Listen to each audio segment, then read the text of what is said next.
Boa tarde, eu me chamo Cleverson, sou mestrando em Políticas Sociais pela Universidade Estadual do Norte Fluminense, Darcy Ribeiro. E hoje eu vim socializar uma palestra com vocês, intitulada O Lugar da Formação Docente na Era das Contrarreformas, Impactos e Desafios. Bom, o que discutiremos aqui? A justificativa desta palestra, reflexões sobre a era das contrarreformas, política de formação docente pós-2016, qual formação docente desejamos, desafios a serem enfrentados e referências. Bom, alguns pontos, né, que dizem respeito à importância desta reflexão. Entender as transformações pelas quais a sociedade passou a nível político-econômico a partir de 2016 e as implicações disso nas e para as políticas educacionais. Identificar as principais mudanças no âmbito da formação docente a partir de 2016, compreender os impactos dessas mudanças na formação docente e suas consequências para a formação discente, né, para a formação de estudantes, e, por fim, socializar uma pesquisa feita por mim no ano passado acerca do assunto. Bom, eu trouxe aqui algumas reflexões para a gente pensar, né, a partir de leituras que eu fiz, a partir da pesquisa que foi feita para a construção do trabalho publicado no ano passado, para a gente poder pensar um pouco e refletir sobre esse macrotema da palestra. Vamos a ele.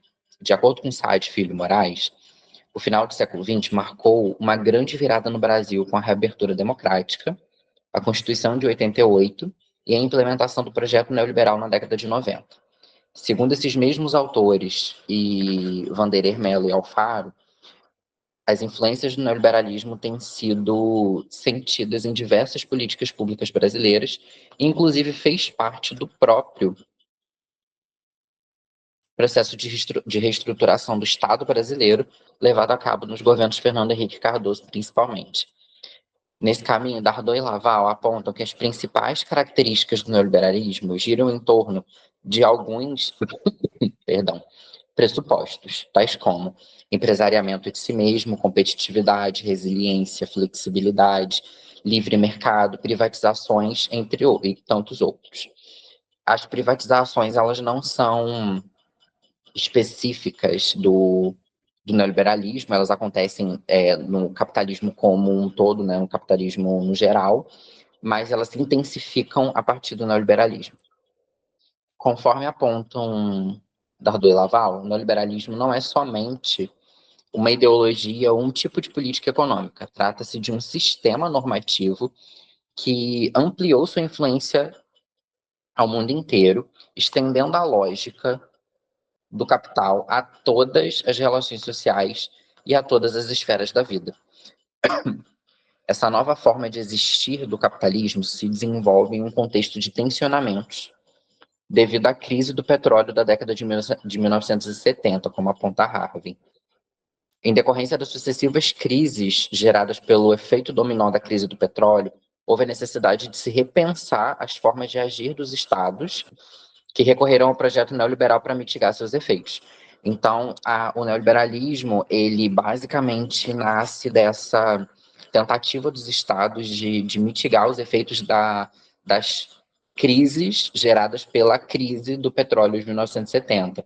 Então, nesse momento, a gente tem a virada do Fordismo para o Toyotismo, por exemplo, cujas características principais são a flexibilização, né, a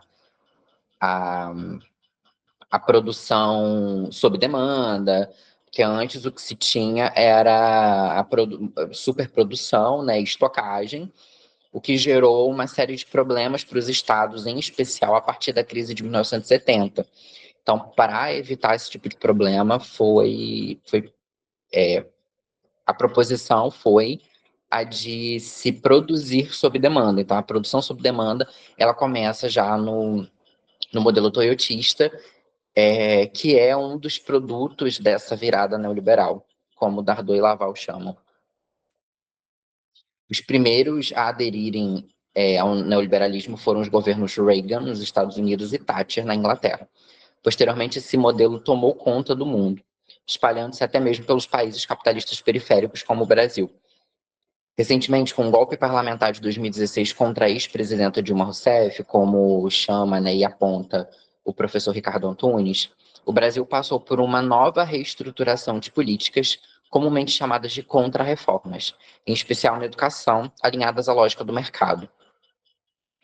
Acerca da ideia de contra-reforma, Ramos nos indica que preservamos o termo reforma para as ações que possam beneficiar a classe trabalhadora, mesmo na condição de subordinação à classe dominante. Ainda segundo a autora, as medidas que vêm a partir da classe dominante e numa lógica não de concessões, mas que somente reforçam o seu poder com a ênfase no elemento da restauração, chamamos de contra-reformas.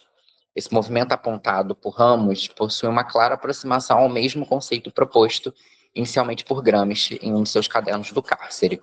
Então, o que a professora Marisa Nogueira Ramos está dizendo para a gente é o seguinte: a gente chama de reforma aquilo que vem para beneficiar a classe trabalhadora, e de contra-reforma aquilo que age justamente ao contrário disso. Segundo Dourado e Siqueira, Coenzer e Pelissari, as principais mudanças propostas pelas contrarreformas impostas desde 2016, tais como a BNCC e a contrarreforma do ensino médio, são as seguintes: a centralidade na pedagogia das competências, fragmentação como núcleo estruturante dos currículos escolares, concomitância como eixo norteador da formação profissional, certificação intermediária como possibilidade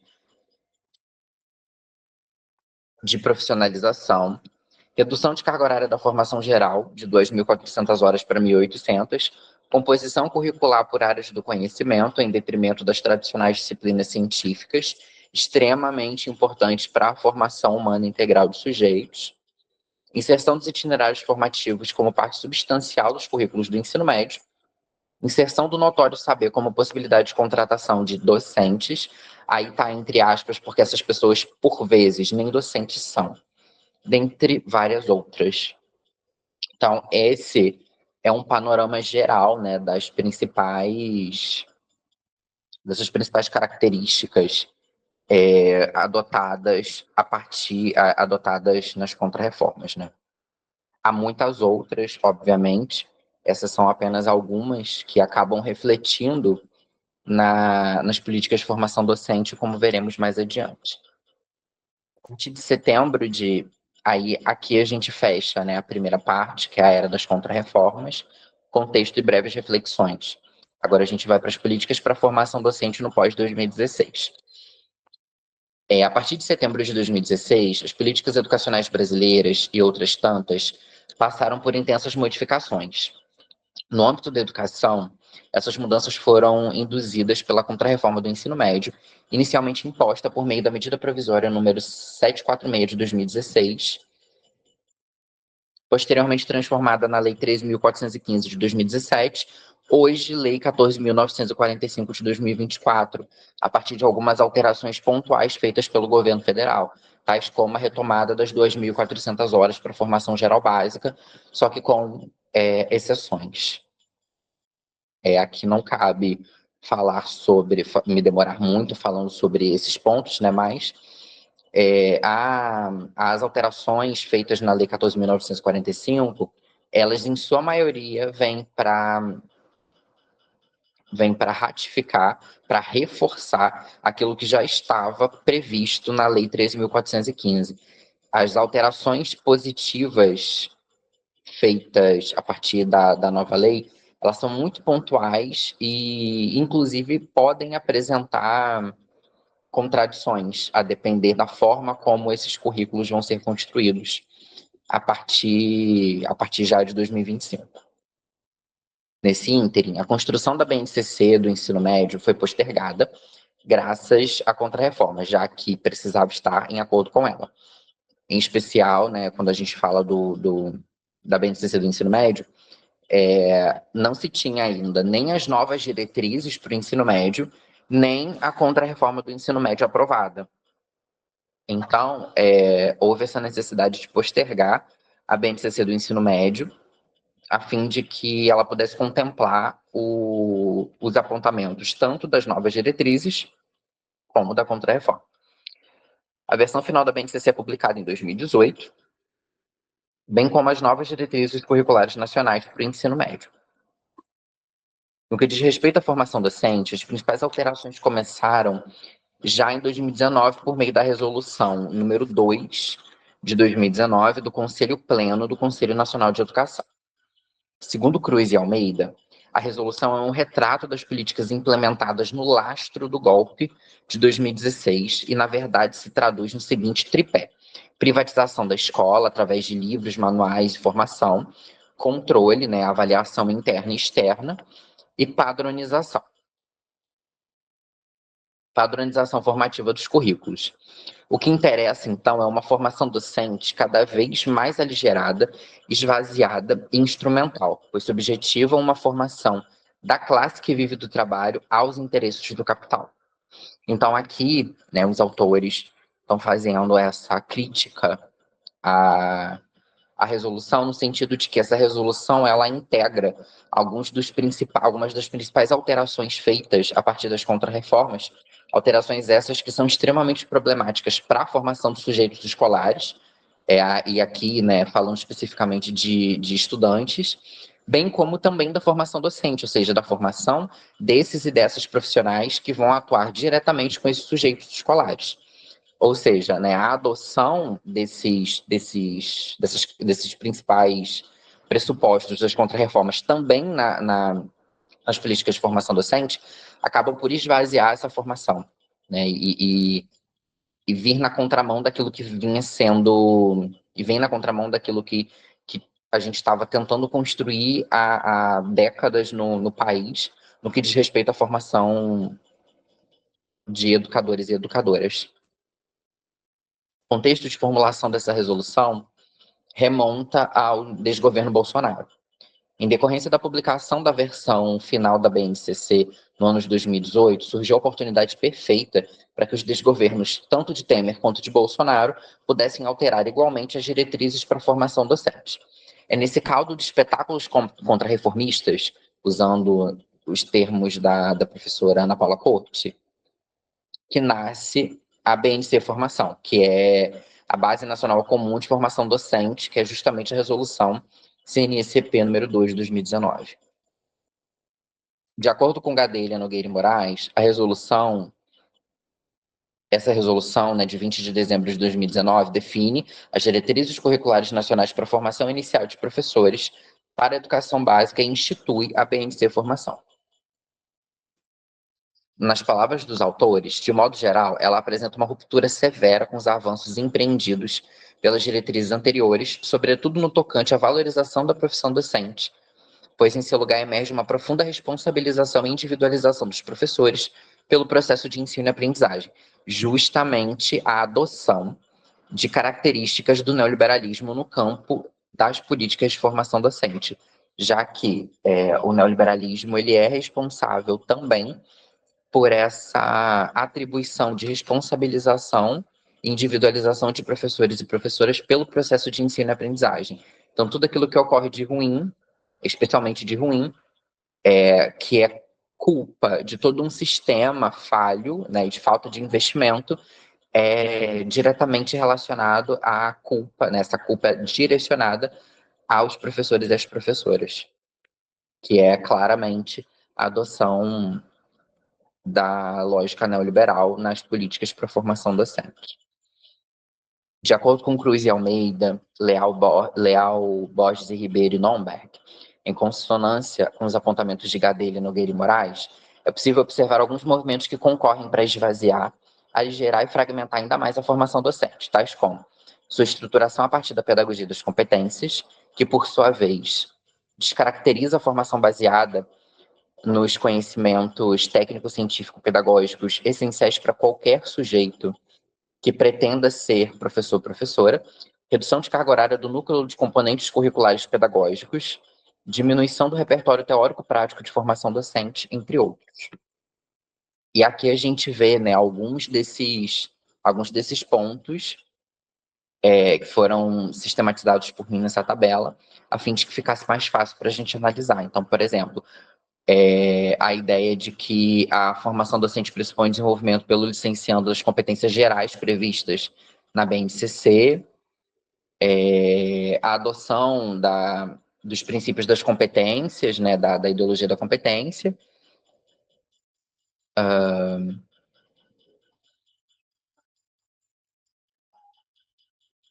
a organização curricular em consonância com as aprendizagens prescritas pela BNCC da Educação Básica. Então, essa relação, né, da BNC Formação, ou seja, da Resolução 02 de 2019, com essa forma de se estruturar da BNCC. Então, pedagogia das competências,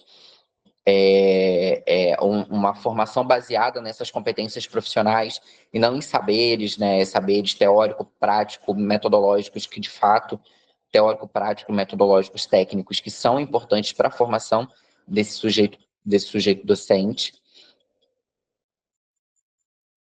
Em um outro ponto, que é do artigo 11, inciso 1º, né, sobre a carga horária, né, a distribuição de cargas horárias. Então, agora, os grupos que fazem parte do núcleo, dos vários núcleos de formação docente, eles vêm com limitações de carga horária, agora nessa legislação de 2019. Agora a gente passa para a análise desses pontos, né? Como é possível perceber através de uma leitura atenta e crítica da tabela 1, a BNC Formação enfraquece sobremaneira a formação docente inicial, especialmente no que diz respeito aos seus conteúdos específicos de formação geral. Em praticamente todos os artigos dispostos na tabela, o eixo formativo central se concentra na lógica das competências.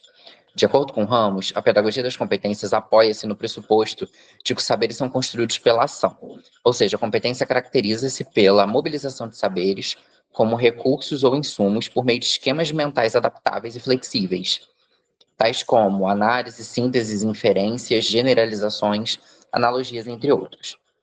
Por meio dessa perspectiva, segue a autora, o currículo passa a ser orientado pelas competências que se pretende desenvolver, e não pelos conteúdos a ensinar. Então, agora a gente vê, com a adoção da lógica das competências, um redirecionamento, né? Então, agora não são mais os conteúdos que se precisa ensinar, que se precisa construir, mas sim o currículo passa a ser orientado pelas competências que se pretende desenvolver, esvaziando tudo aquilo que a gente conhece como formação, né? Como critérios para se formar os sujeitos, né? Para que as pessoas de fato tenham uma boa formação. Sob essa perspectiva, o processo de formação docente não mais estará organizado a partir dos conhecimentos técnicos, científicos e teóricos específicos do campo da ciência e da educação, mas sim levando em consideração habilidades e competências esvaziadas, a fim de conformar esses sujeitos docentes à lógica neoliberal vigente. Além disso, as competências específicas, tanto da BNCC como da BNC Formação, não deixam claro o que se espera das aprendizagens, dessas tais aprendizagens.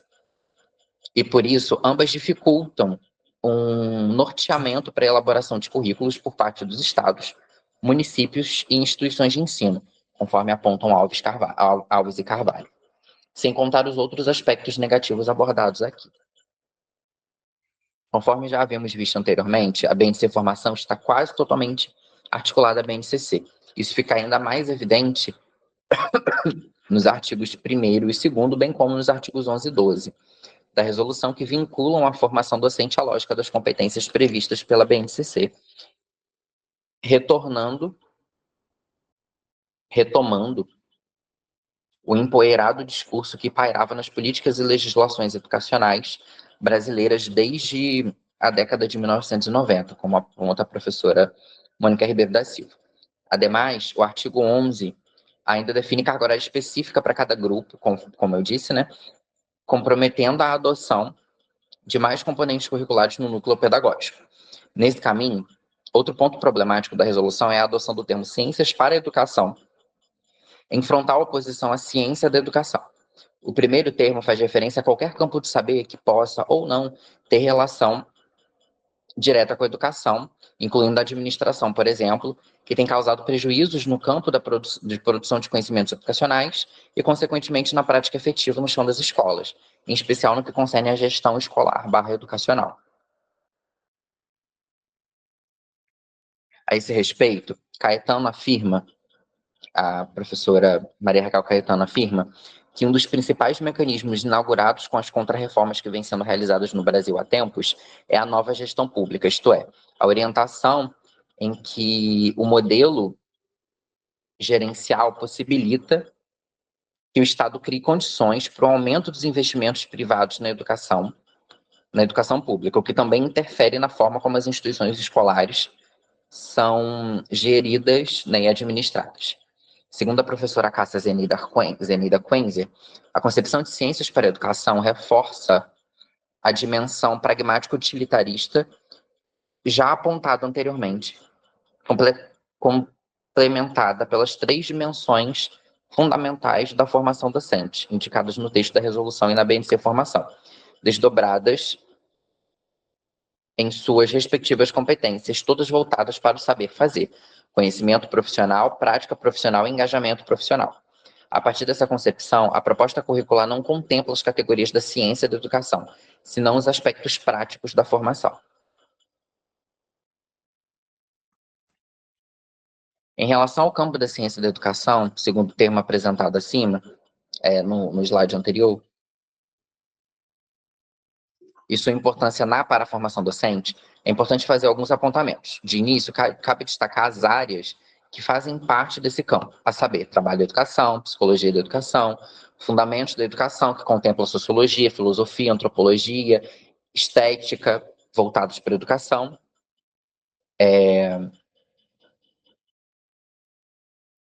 teorias da aprendizagem, didática, currículo, história da educação, políticas educacionais e legislação, gestão escolar e educacional, tópicos especiais em educação, que contempla, por exemplo, a educação especial, né, na perspectiva inclusiva, a educação quilombola, a educação do campo, contempla, por exemplo, língua brasileira de sinais, contempla também as discussões sobre relações étnico-raciais, e dentre várias outros tópicos extremamente importantes que estão contemplados em tópicos especiais em educação, que podem ser desdobrados, devem ser desdobrados em componentes curriculares específicos. Então, educação especial, educação no campo, educação quilombola, indígena, educação profissional, língua brasileira de sinais. Então, o ideal é que cada uma dessas áreas tenha seu componente curricular específico, sua disciplina específica no currículo de formação docente. Na sequência, é essencial que se entenda, assim como afirmam Libânio e Pimenta, Libânio e Quenzer, que essas são as áreas que devem compor os currículos de formação geral docente, tendo cada uma delas a sua importância para o processo formativo desses futuros sujeitos docentes. Não se pode prescindir deles na formação inicial de professores e professoras, embora seja esse o direcionamento proposto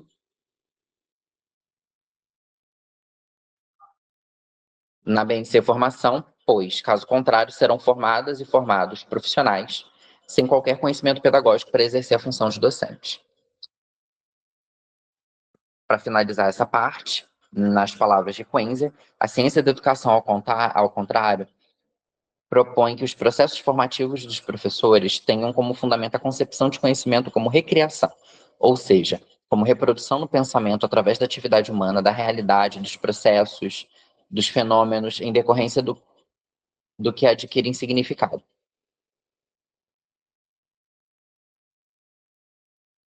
Essa recriação da realidade no pensamento é uma das formas de relação entre sujeito e objeto, cuja dimensão mais essencial é a compreensão da realidade enquanto relação humano-social.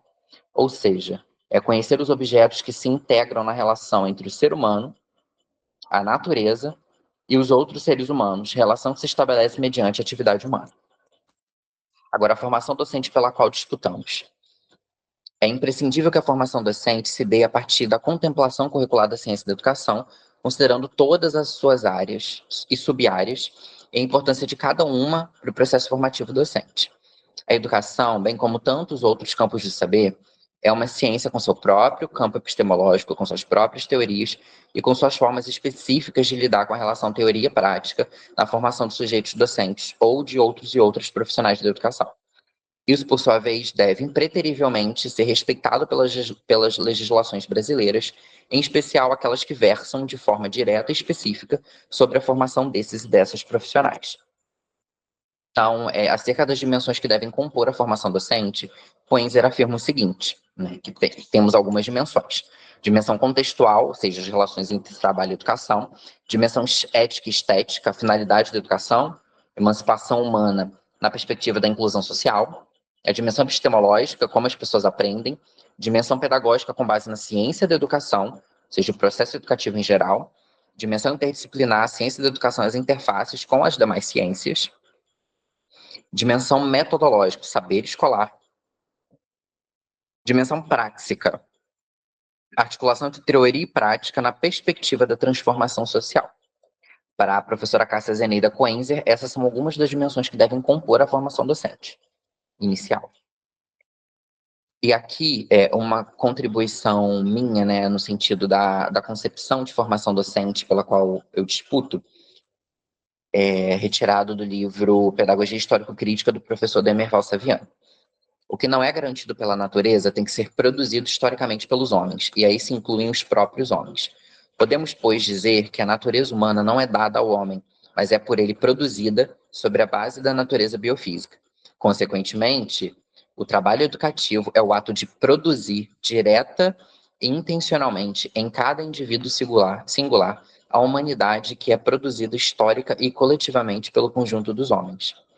Então, o trabalho educativo ele é extremamente importante e, por isso, as nossas políticas para a formação docente têm que levar em consideração essa dimensão complexa, integral, extremamente importante da formação dos sujeitos, né? Então, contemplar a ciência da educação em sua totalidade, entendendo que os sujeitos eles têm suas especificidades, suas complexidades, que precisam ser considerados dentro dessas características e especificidades. Isso tanto na formação docente quanto na formação discente. Então, desafios a serem enfrentados. Entre os movimentos que prejudicam a formação docente, destacam-se, segundo Cruz e Almeida, Saul e Voltas, Williman e Williman, Cândido e Françoso, a redução de recursos públicos, a precarização do trabalho docente, com excesso de horas, de turmas, falta de incentivo, formação aligerada por meio de cursos superiores privados em massa e outras questões, redução da formação crítica, adoção da padronização do ensino e das avaliações de larga escala, entre outros. Esse processo se intensifica sobremaneira graças às despolíticas educacionais implementadas a partir de 2016, em especial a BNCC e a BNC Formação, que foi o que vimos há pouco. É urgente repensarmos as políticas de formação docente, priorizando uma formação crítica e reflexiva desses e dessas profissionais, que contemple as teorias, os métodos, as práticas e as epistemologias próprias da ciência da educação. Espera-se que a nova legislação, isto é, a resolução CNSP número 4 de 2024, as novas diretrizes curriculares nacionais para a formação docente inicial, dê conta de resolver os principais problemas causados pela BNC Formação. No entanto, pesquisas recentes têm apontado que, possivelmente, a resolução de 2024 aprofunde ainda mais algumas das questões indicadas aqui, tendo em vista a forte correlação de forças que se mantém vigente na atualidade. Sejamos vigilantes e estejamos atentos e atentas ao seu processo de implementação, sempre na luta por uma formação docente crítica e cientificamente embasada. As pesquisas mencionadas anteriormente são a de Coenzer e, igualmente, a de Silva e Silva, mas também cabe destacar a carta aberta, recentemente publicada pelo Grupo de Estudos e Pesquisa sobre Formação de Educadores, o GPF, da Faculdade de Educação da USP, posicionando-se contra a resolução de CNSP número 4 de 2024. Por reconhecê-la como mais um retrocesso nas e para as políticas de formação docente. Todos esses textos expressam, cada um à sua forma, as intensas lutas e resistências travadas no país desde 2016 contra os retrocessos nas políticas educacionais brasileiras, especialmente no que diz respeito à contrarreforma do ensino médio e à BNCC e às políticas de e para a formação docente. Aqui as referências que foram usadas para a construção desses slides. Vou passar devagar para vocês conseguirem ver, né? Todas as referências que foram usadas estão aí. E o meu muitíssimo obrigado. Né? E reforço que é importante que a gente permaneça na luta, né, resistindo contra essas políticas neoliberais para a formação de sujeitos, tanto sujeitos docentes quanto sujeitos escolares, que é preciso que a gente lute, resista, brigue mesmo no nosso nível particular, mas também nas esferas municipais, estaduais e federais, né, que a gente esteja atento e atenta para esses movimentos de reformulação e reestruturação de políticas, sempre se atualizando, sempre correndo atrás e buscando, porque isso tem a ver com a formação, com a nossa formação, né? Com a nossa formação enquanto educadores e educadoras, e como que a formação dos sujeitos escolares vai se dar, né, em decorrência dessa falta de formação